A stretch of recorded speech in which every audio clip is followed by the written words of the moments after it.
Donc c'est parti. Je me répète une fois de plus. Bienvenue sur ce webinaire, le premier webinaire paramétrage.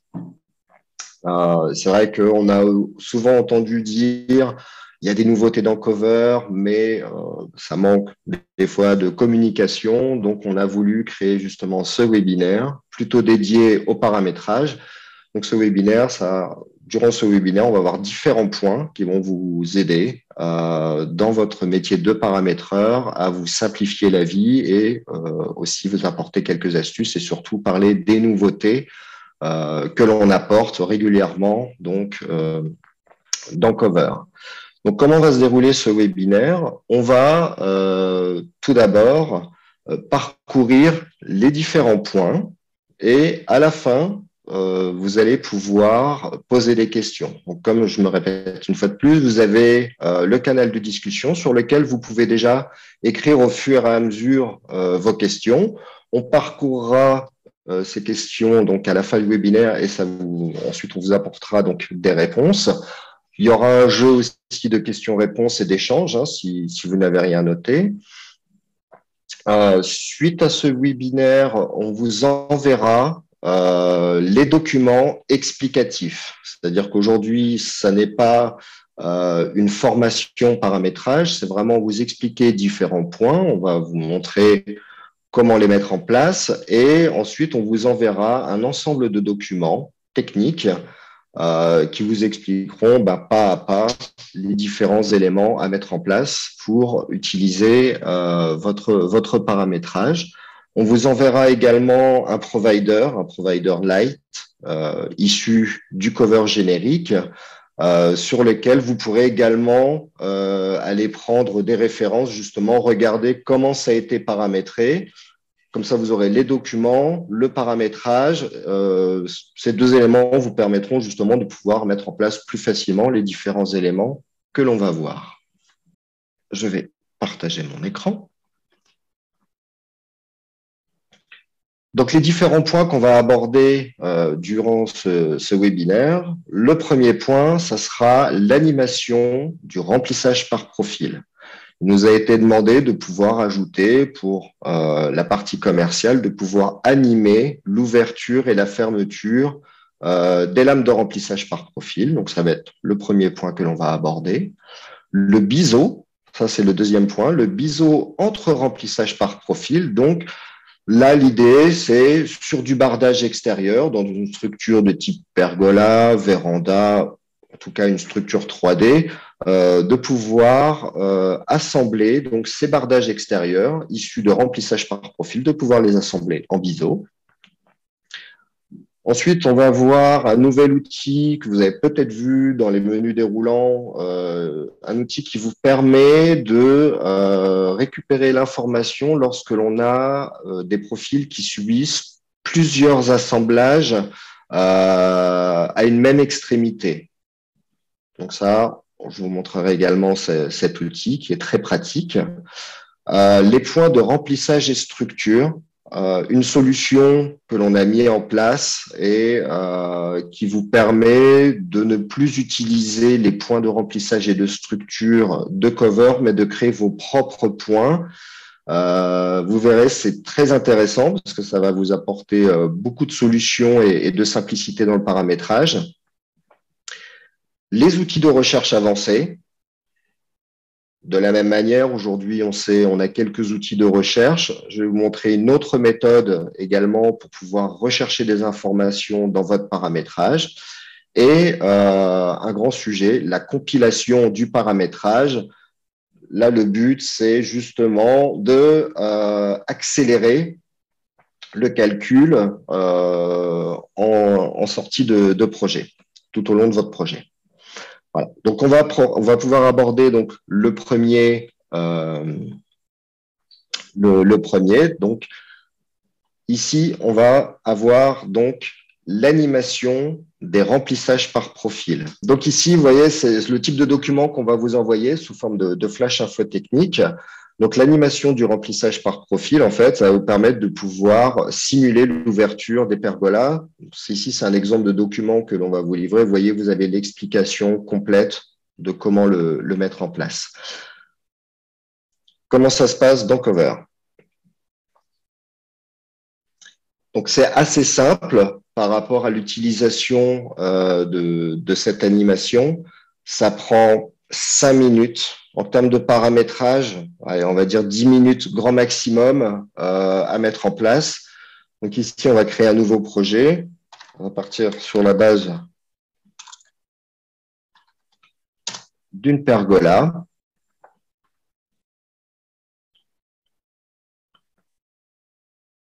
Vous aurez ce petit provider webinaire qui vous sera fourni à la fin.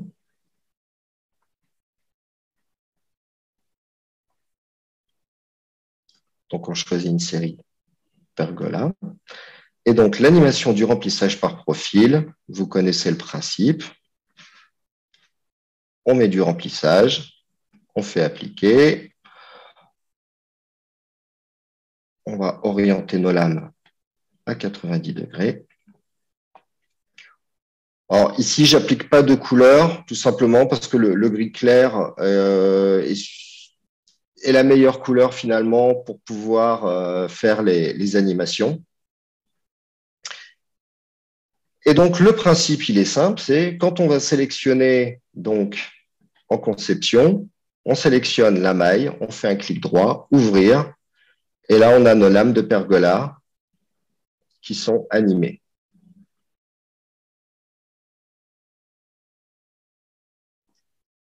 Vous voyez, ici, on peut le relancer.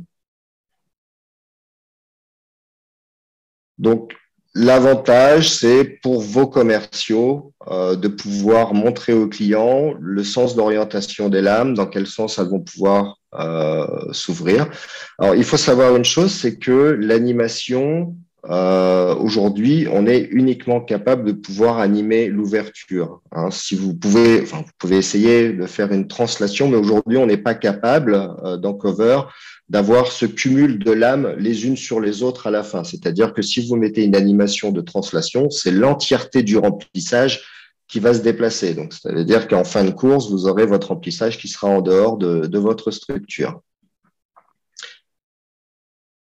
Donc, au niveau de votre action de remplissage par profil, dans les dernières versions 2.3, vous aurez une nouvelle procédure qui est une procédure de transformation. Et dans cette procédure, il faudra tout simplement, ici, lui mettre votre action. Donc, vous voyez, c'est quelque chose de très simple. Donc, c'est la procédure que vous allez pouvoir créer, cette procédure de transformation. Juste un petit point sur lequel il faut faire très attention. Il y en a deux dans le menu déroulant. Il faut prendre celle qui est tout en bas. La première n'est pas la bonne. Elle sert à autre chose. Donc, il faut prendre cette procédure de transformation que vous allez retrouver tout en bas de votre menu déroulant. Et ensuite, au niveau de l'action, vous avez l'action d'animation. Et c'est tout simplement une action de rotation avec temps. C'est exactement les mêmes actions que l'on utilise dans les ouvrants dynamiques pour faire les animations de rotation, par exemple, d'une porte ou d'une fenêtre. Donc, on donne un point de départ, le temps d'ouverture et la rotation minimum. Rien de plus simple et vous aurez mis en place donc votre système d'animation, de remplissage par profil. Voilà.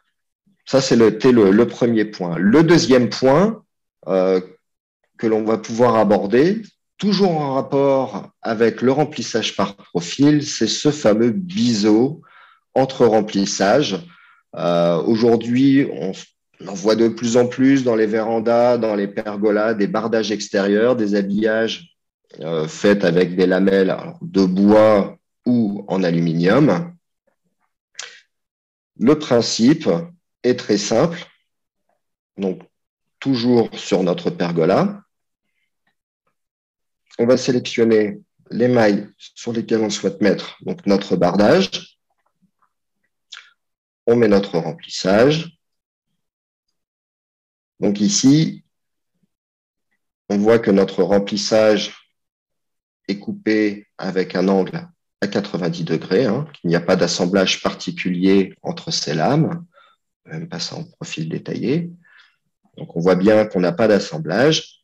Et ici, j'ai pris le choix, donc sur une variable à la barre, de pouvoir faire assemblage du bardage en biseau et de faire appliquer. Donc, vous voyez ici, on a pu faire un biseau sur du remplissage par profil.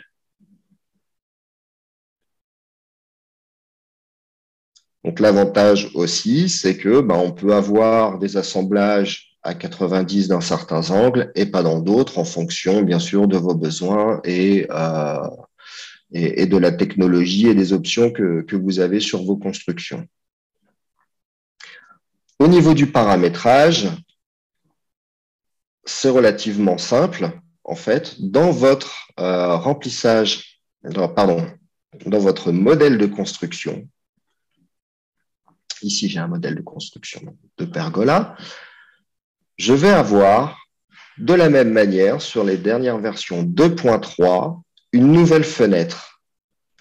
Sur cette fenêtre, en fait, je vais pouvoir lui mettre une expression de paramétrage. Je pense que là, vous êtes tous à même de pouvoir comprendre ce qui est écrit. Donc ici, j'ai testé, est-ce que je suis sur une barre poteau et que la variable remplissage par profil, donc la variable d'assemblage de remplissage par profil, est égale à 2. Il faut savoir qu'ici, ça peut être issu, ce choix peut être issu d'une variable générale, si vous souhaitez assembler l'entièreté de vos bardages.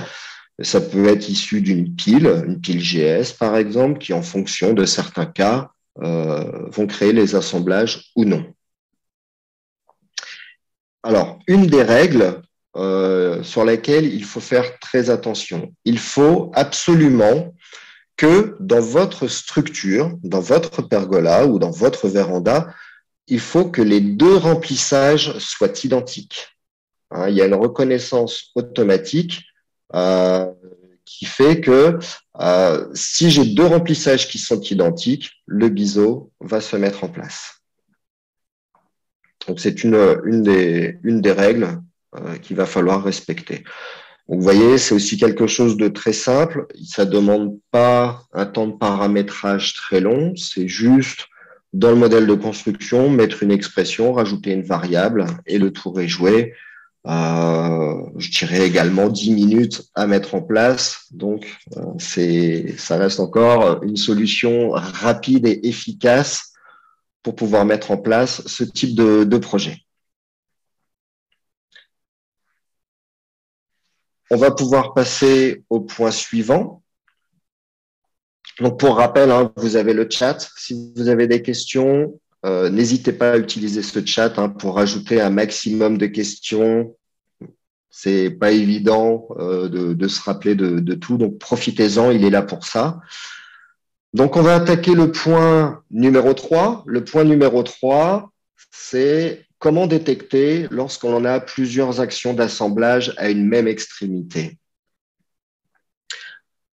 Combien de fois et qui n'a jamais eu ce problème d'effet de bord dans nos procédures, on a des tas de conditions et on se retrouve avec deux actions d'assemblage sur le même profil. Alors, comme on a beaucoup de chance, nous, paramétreurs, quand on fait le paramétrage et qu'on teste, ça vient toujours buter au bon endroit. Vous envoyez en production, le premier qui fait un projet, qu'est-ce qui lui arrive? Ça bute plus au bon endroit, ça bute sur l'autre action et on vous renvoie la balle. Donc aujourd'hui, on a créé un outil qui permet donc de détecter lorsque l'on a un profil qui a plusieurs assemblages. Donc cet outil, c'est dans l'outil ici. Dans les outils du paramétreur, ici, vous avez une option, vous l'avez peut-être déjà vu pour ceux qui sont déjà passés en 2.3 et qui ont des versions assez récentes, vous avez cette option de Check Duplicates in Node, qui pour l'instant n'est pas traduit. Donc, cette option vous permet donc d'aller parcourir l'ensemble des profils de votre structure et d'aller rechercher les profils qui auraient subi plusieurs actions d'assemblage. Alors, on ne l'a pas systématisé puisque à chaque changement, il y a quand même un recalcul. Donc, en fonction de la complexité et de votre projet et du nombre de profils, ça peut prendre un certain temps. Donc, on ne l'a pas automatisé, mais cet outil, c'est intéressant régulièrement quand vous changez des actions d'assemblage, quand vous faites des modifications, régulièrement de lancer cet outil. Vous voyez, ici, on a quelques profils, hein, il doit en avoir 4 ou 5 maximum. Et donc, après analyse, on a un fichier sous forme texte qui apparaît. C'est un rapport. Et ici, effectivement, je vois, là, je l'ai fait exprès, bien sûr, pour le webinaire, d'avoir plusieurs actions d'assemblage. Alors, les informations que l'on a, c'est la position du nœud d'assemblage. Donc ici, on sait au niveau des coordonnées X, Y, Z. Donc, ça vous permet de retrouver votre nœud dans votre structure. Et ensuite, vous avez le profil. Donc, il y a le nom du profil, son identifiant de paramétrage. Ici, au niveau du code, c'est très peu utilisé par les paramétreurs, mais ça vous indique que c'est sur la barre 0, le troisième profil, issu du quatrième profil, etc., etc. Donc, on va dire cette partie-là n'est pas très intéressante pour nous paramétreurs, mais ici, par contre, vous avez l'indication par rapport à votre nœud. Vous avez le problème sur la barre d'identifiant 1 et la barre d'identifiant 2. Donc, sur la première barre et la deuxième barre du nœud. B1, B2, BIM1, BIM2, hein, les indices des barres. Ici, on va retrouver puisque on l'a partout. Donc, maintenant, si je vérifie en 3D, par exemple, je prends ce profil-là, puisque je sais que je suis dans les nœuds, j'ai mon profil, je sais que c'est celui-ci. Vous connaissez l'outil, voir les actions d'assemblage du profil. Et là, oui, effectivement, on voit que à chaque extrémité, j'applique 2 fois l'action de biseau. Pour l'exemple, j'ai dédoublé l'action de biseau, bien sûr. Mais on a souvent des effets de bord où on va buter sur un premier profil, sur une première ligne, et puis, parce que notre procédure manque de clarté, on a une deuxième condition qui est vraie, et là, on a une deuxième action d'assemblage différente. Donc, ça vous permet justement d'aller détecter ces différentes actions. Donc, ça, c'est un tout nouvel outil qu'on a rajouté. Donc, c'est très simple d'utilisation. Utilisez-le de temps en temps. C'est vraiment intéressant. On va pouvoir regarder le point suivant. Donc, le point suivant, ce sont les points de remplissage et de structure. Donc, ça existe depuis la version 2.1. On en parle aujourd'hui parce qu'on a peu communiqué sur cette partie-là. Alors, certains d'entre vous, je le sais, l'utilisent déjà. Moi, personnellement, je n'utilise plus que ça. On dirait un mauvais commercial, hein, je l'utilise à la maison. Mais voilà, c'est vraiment une solution qui est idéale. L'idée, vous connaissez déjà l'action de buter sur la première ligne rencontrée. Cette action qui vous permet, en cas de cumul de poteaux, de pouvoir aller buter sur le premier profil que l'on trouve, ce qui nous évite déjà de jouer avec des valeurs de paramétrage, de déplacer des fictifs en fonction des conditions. Des fois, on passe des heures et des heures à régler tous les cas de figure. L'idée de ces points, c'est exactement la même chose, mais au niveau de votre remplissage et de vos structures. Aujourd'hui, on a une grande difficulté avec les points MRS, puisqu'on va avoir un point de remplissage droite, un point de remplissage gauche, et dans le cas où votre profil est inversé, subit une symétrie ou une rotation, on se retrouve avec le point de droite qui est à gauche, le point de gauche qui est à droite, donc de devoir rééchanger avec les points, et au final, on a un paramétrage qui est chaotique, qui est compliqué. L'idée, c'est exactement la même chose que la butée sur première ligne rencontrée, mais avec vos points. Donc, comment ça se passe? attendrai juste un instant.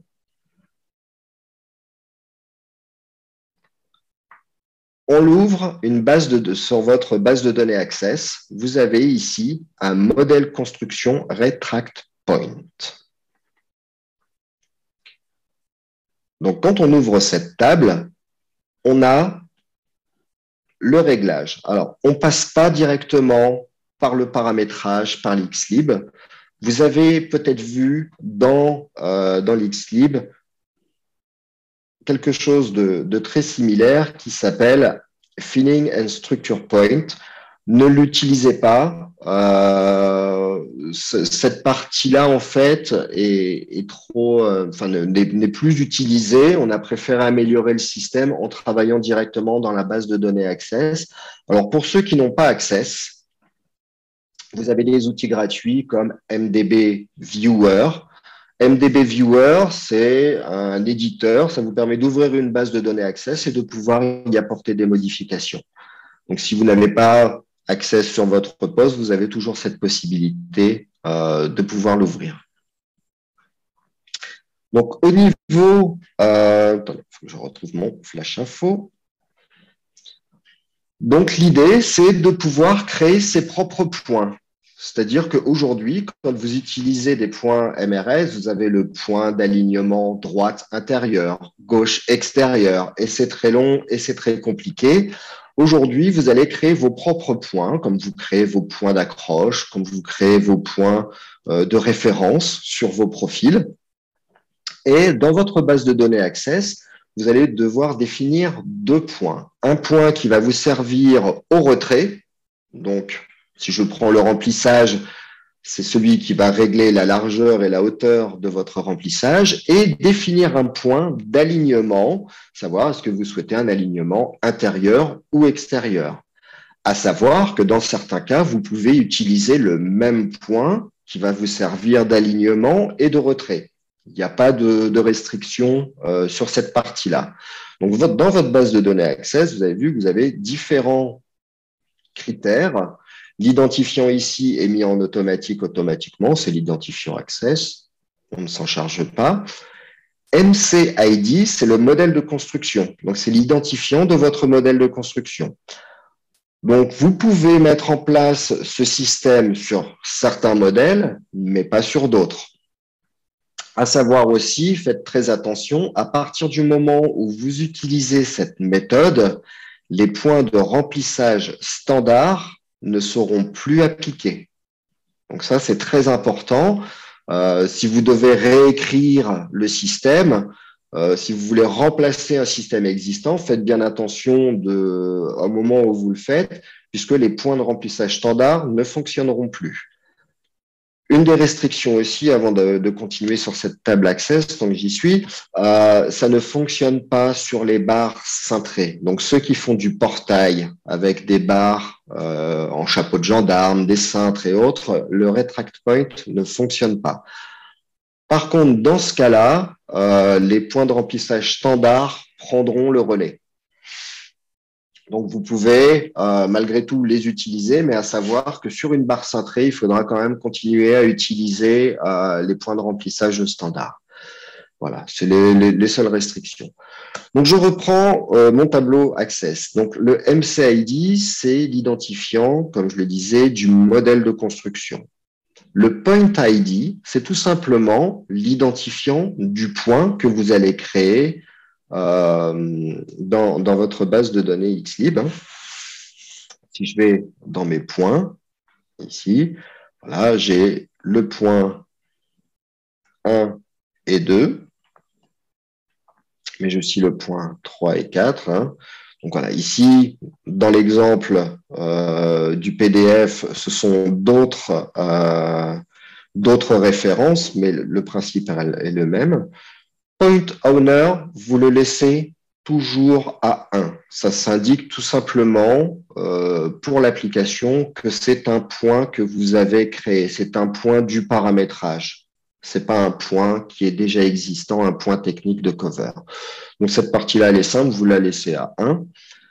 Object type, donc vous avez l'explication, vous voyez, Vous aurez tout dans le document. L'object type, ça vous permet de savoir est-ce que je vais définir un point qui va me servir pour du remplissage ou pour les structures. Parce que là, je parle souvent du remplissage, mais vous avez aussi vos points d'accroche de structure. Sachant que sur vos châssis, vous allez toujours mettre le point de structure intérieur ou extérieur. Par contre, vous n'allez plus utiliser les points d'accroche de structure, mais vos retract points, ce qui vous permettra de pouvoir, sur plusieurs sections, comme pour le remplissage, pouvoir dupliquer les points, puisque l'idée, c'est que le châssis ou le remplissage se rentre dans le cadre le plus petit qu'il trouve. Le point type, c'est tout simplement de savoir ici, est-ce que c'est un point de retrait ou est-ce que c'est un point d'alignement d'alignement intérieur ou un point d'alignement extérieur. Donc là, c'est là que vous allez définir justement si c'est un point qui sert à votre retrait, alignement intérieur ou extérieur. Donc vous pouvez, comme je le répète, utiliser le même point pour le faire. Ensuite, layer, c'est tout simplement votre couche, c'est-à-dire que la couche 0, vous le savez, c'est pour les remplissages standards, type panneau, polycarbonate, les tôles, votre double vitrage. Mais vous pouvez aussi jouer avec les différentes couches du multi-remplissage, puisque les retract points fonctionnent avec le multi-remplissage. Alors, vous savez aujourd'hui, avec justement la méthode du multi-remplissage, c'est relativement long, c'est fastidieux, il faut mettre des définitions de multi-remplissage à la barre. Enfin, rien que d'en parler, déjà, je suis fatigué, alors que là, vous allez créer vos points, vous allez pouvoir les placer sur des fictifs et tout simplement, comme pour un remplissage standard, gérer votre multi-remplissage. Donc, un gain de temps énorme, vos profils sont miroités, pas de problème. Le remplissage sera toujours dans le cadre le plus petit. Vous voulez faire des cumuls de poteaux, votre châssis, vous avez des profils qui viennent en quinconce, qui sont rajoutés, qui sont enlevés en fonction des options. Plus besoin de jouer avec les valeurs de paramétrage. Vous rajoutez, moi je vous conseille de toujours utiliser des fictifs. Vous rajoutez vos fictifs sur tous vos profils et le châssis ou le remplissage iront dans le cadre le plus petit. Un gain de temps énorme avec cette méthode. Et puis, ça évite aussi beaucoup d'effets de bord. Le conseil que je vous donnerais pour les points de structure, personnellement, ce que je fais, c'est si mes châssis sont alignés à l'extérieur, je mets un fictif sur chacune de mes barres. Je mets un fictif où là, je vais définir le point en Z. Par exemple, je suis tout aligné extérieur au niveau de mes châssis. Sur toutes mes barres poteaux, chéneaux et sols, je vais mettre un fictif sur lequel je vais positionner mon alignement, mon point d'alignement. Et sur mes poteaux, je vais mettre les points de retrait. Ça peut être issu de profils différents. Et c'est ça la force de cette solution, c'est que même si je miroite mes poteaux et autres, de toute façon, je vais toujours m'aligner par rapport à ce fictif que j'ai à la barre. Voilà, c'est la petite astuce. Donc, vous verrez, vous aurez toute l'explication de comment le mettre en place. Donc, dans ces flash infos qui, je le répète, vous seront fournis à la suite de ce webinaire. On continue. Les outils de recherche avancés. Alors, j'ai marqué mode expert parce que bon, on n'est plus des débutants. Aujourd'hui, on veut aller plus loin, on veut aller plus vite. Vous connaissez les outils de recherche dans l'Xlib. Je vais les représenter une fois de plus. Ici, vous avez dans la table outils de recherche. Bon, on a déjà quelques outils qui sont pratiques. Recherche d'utilisation d'une action, recherche d'utilisation d'un article. Mais souvent, on me dit, ouais, moi, j'aimerais bien savoir, par exemple, j'ai une procédure et je voudrais savoir par quelle procédure elle a été appelée, quelle est la procédure par an. Ou j'ai utilisé un tableau, je voudrais modifier un tableau, mais je voudrais m'assurer qu'il n'est utilisé qu'à un seul endroit. Ou encore, une des grandes complexités, les fameuses piles GS, les piles globales, qui peuvent être initialisées un modèle de construction, dans une procédure, dans un nœud, au niveau d'une barre, prendre une valeur à un autre endroit et être appliqué à un autre endroit. Donc, tous ces outils, aujourd'hui, on ne les a pas. Et je vais vous montrer une solution que certains aussi connaissent déjà. C'est les recherches par requête SQL. Alors ça, déjà, ça fait pro. Hein. Je vous ai dit, c'est en mode expert. Hein. Comme ça, vous allez pouvoir briller en société, rien qu'en parlant de ça. Le principe, il est très simple. Vous allez dans votre onglet procédure. Donc, je vais prendre un exemple. Ici, dans la zone de recherche des procédures, vous allez pouvoir, donc ce que je disais, écrire votre requête SQL. Donc, un exemple, c'est je veux connaître, par exemple, toutes les procédures qui appellent la procédure d'identifiant 10. C'est intéressant. Personnellement, j'écris toujours dans les sous-procédures quelle est la procédure appelante, mais on sait très bien que dans des anciens paramétrages, des fois, on manque d'informations et quand on souhaite débugger, c'est pas toujours évident. Ici, en fait, vous aurez dans le document juste à copier cette ligne-là. Bien sûr, il faudra changer les références hein, et aller dans l'Xlib. Et si je tape ici, par exemple, je veux savoir où est utilisée ma procédure 10, par exemple. Ici, voilà. Qu'est-ce que j'ai? J'ai un résultat et on voit que dans ma procédure d'identifiant 11, j'ai bien appelé ma procédure d'identifiant 10. Donc, dans le cas où votre procédure est partagée, puisqu'on utilise souvent des sous-procédures que l'on va partager à différents endroits, notamment au niveau des assemblages, on va avoir des sous-procédures d'assemblage qu'on va retrouver dans différents nœuds. Ça vous permettra rapidement d'avoir ici la liste, comme quand on fait des recherches, la liste complète de toutes les procédures qui appellent ma procédure ici d'identifiant 10. Ça, c'est un des premiers exemples. Un autre exemple, ici, par exemple, je souhaiterais récupérer toutes les procédures qui utilisent une commande de type pile qui commence par push V.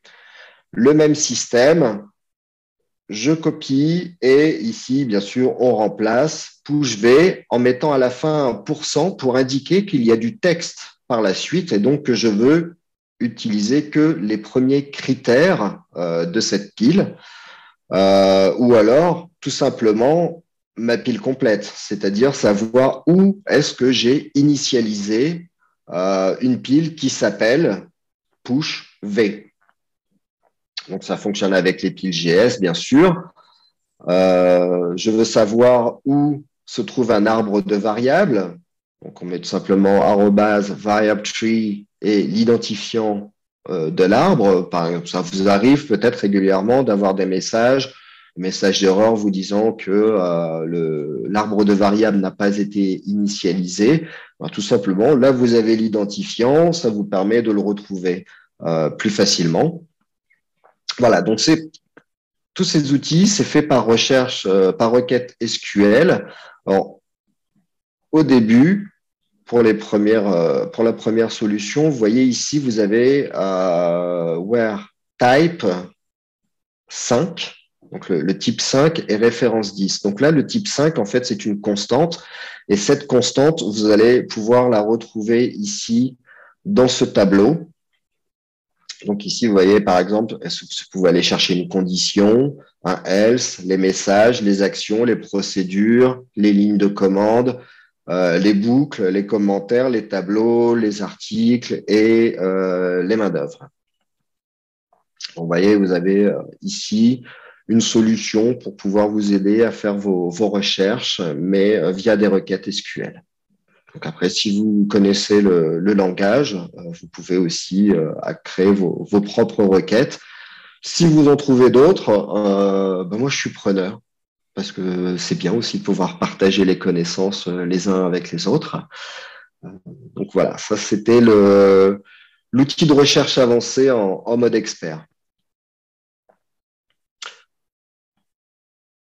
Un autre point, Et le dernier, la compilation du paramétrage. Alors, vous avez certainement vu, je l'espère en tout cas, sur notre chaîne YouTube, on a des vidéos et on a fait également des présentations des vidéos des nouveaux outils de la version 2.3.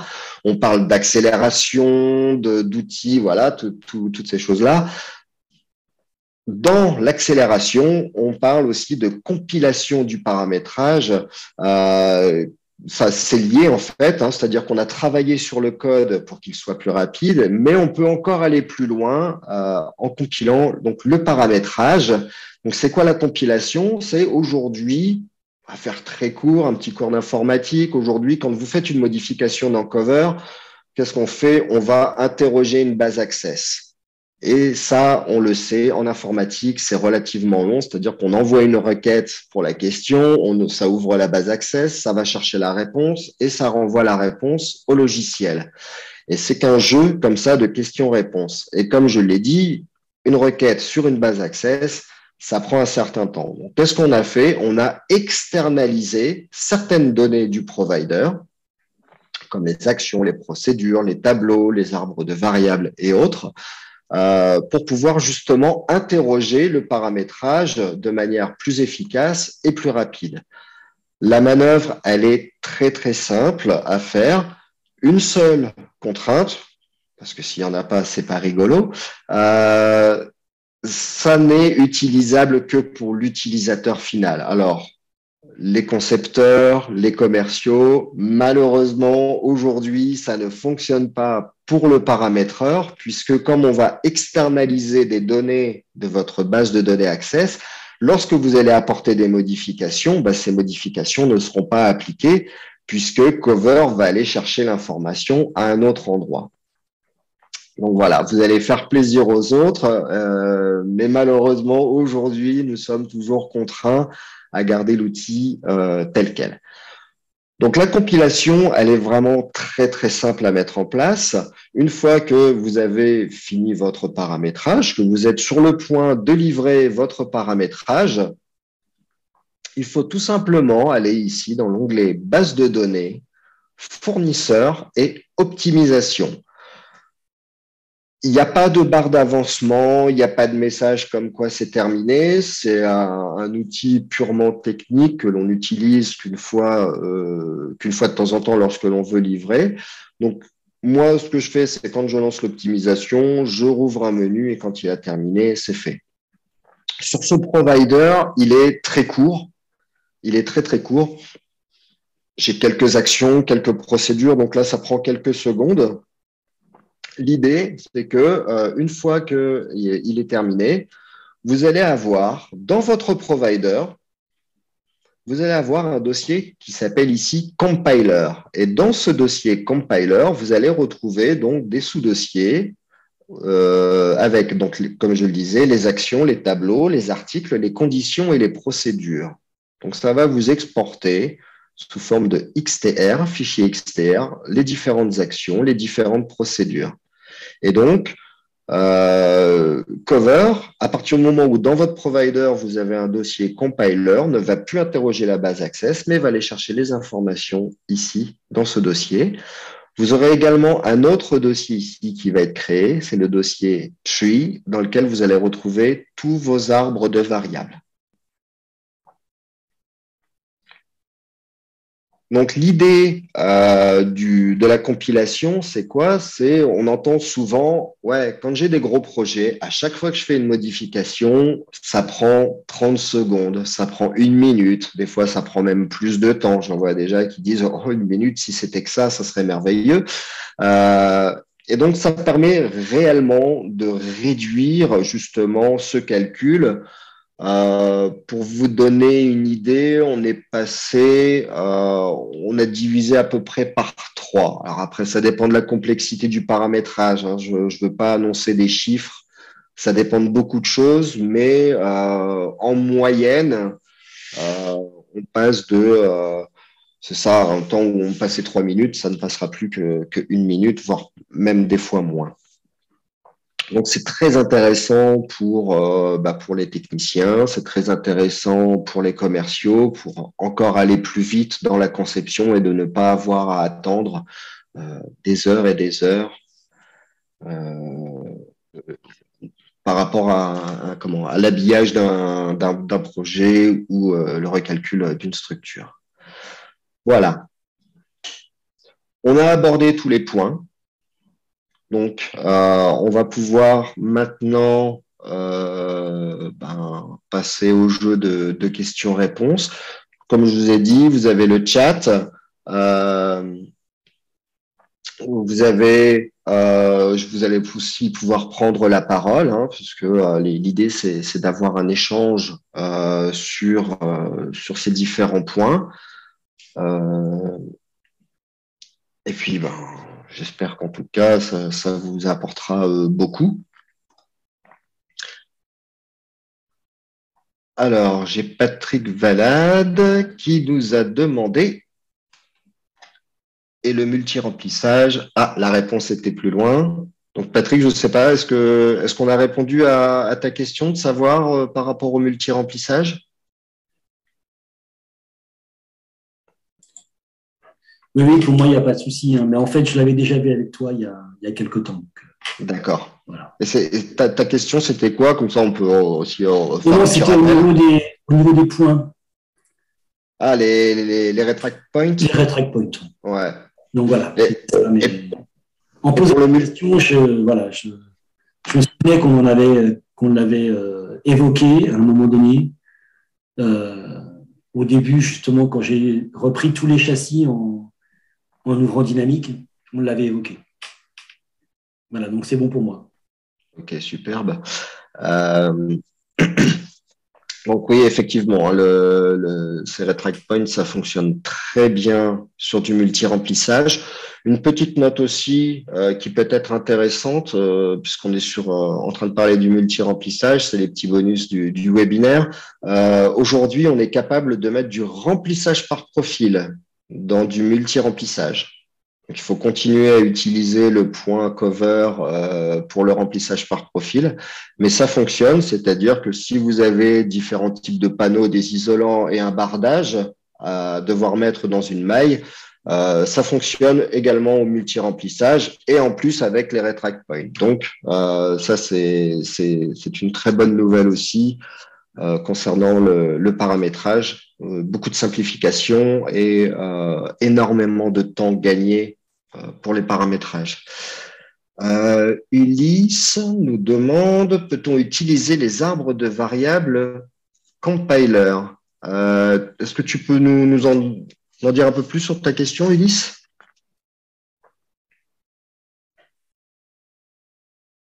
Oui. En fait, je voulais savoir si on pouvait éditer l'arbre de variables quand il est compilé. Non, Par exemple, justement. par Non, exemple, pour on modifier sait pas. quelque chose. Ouais. Ouais.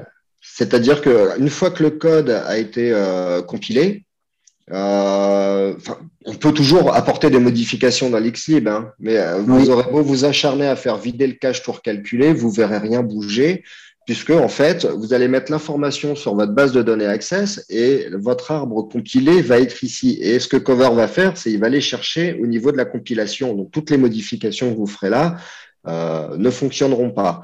À savoir que si vous vous rendez compte que vous avez compilé votre paramétrage et que vous ne voulez plus, vous n'êtes pas obligé de faire des copies de provider. Il suffit tout simplement de supprimer le dossier compiler et le dossier tree. Hein. Une fois Ok. qu'ils sont supprimés, vous relancez Cover et tout redevient comme avant. Hein. C'est juste qu'au moment du lancement de Cover, quand on charge le provider, en même temps, l'application check si les répertoires existent ou pas, et ce qui permet de passer d'un mode à l'autre. Soit j'interroge la base Access, soit j'interroge les sous-dossiers du compiler. Merci. Voilà. Ensuite, Alors, uniquement, il y a Sébastien qui dit uniquement donc, les dossiers compiler et tree à partager du coup.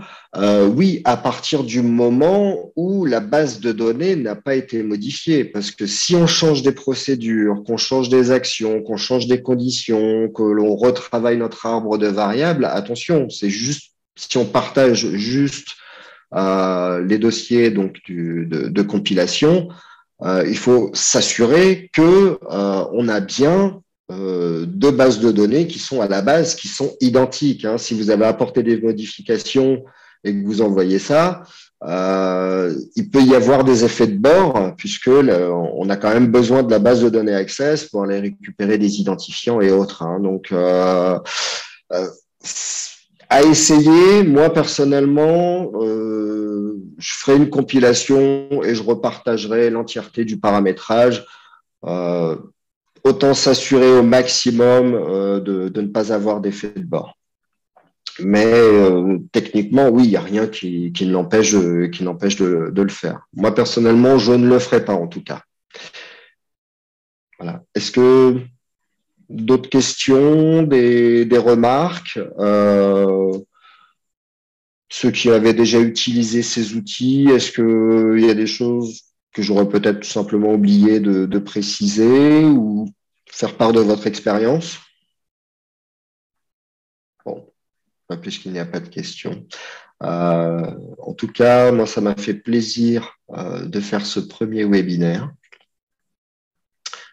Je suis content aussi que vous soyez aussi nombreux à avoir répondu à l'appel, parce que le monde du paramétrage est un petit monde hein, quand on regarde le nombre de clés de licences cover et quand on regarde la toute petite part du paramétrage, il faut savoir que nous sommes des êtres rares.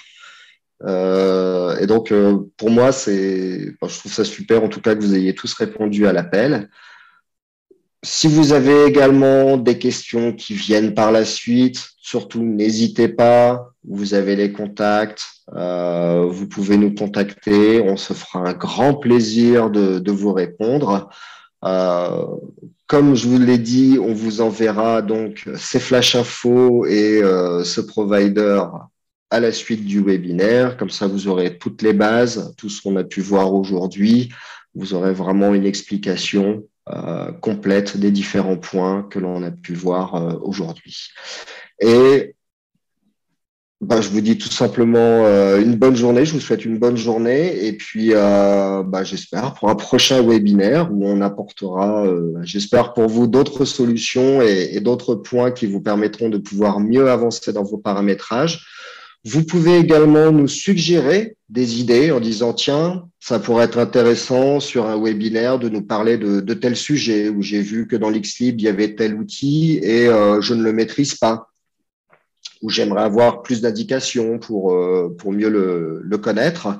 Voilà, on est ouvert. Hein. C'est pas, ça ne va pas que dans un sens. Je souhaite vraiment ce qui est cet échange entre vous et Cover pour qu'on puisse justement avancer dans la bonne voie et du mieux que possible. Voilà. Écoutez, je vous souhaite une bonne fin de journée. Merci encore d'avoir été là. Et puis, à bientôt. Voilà.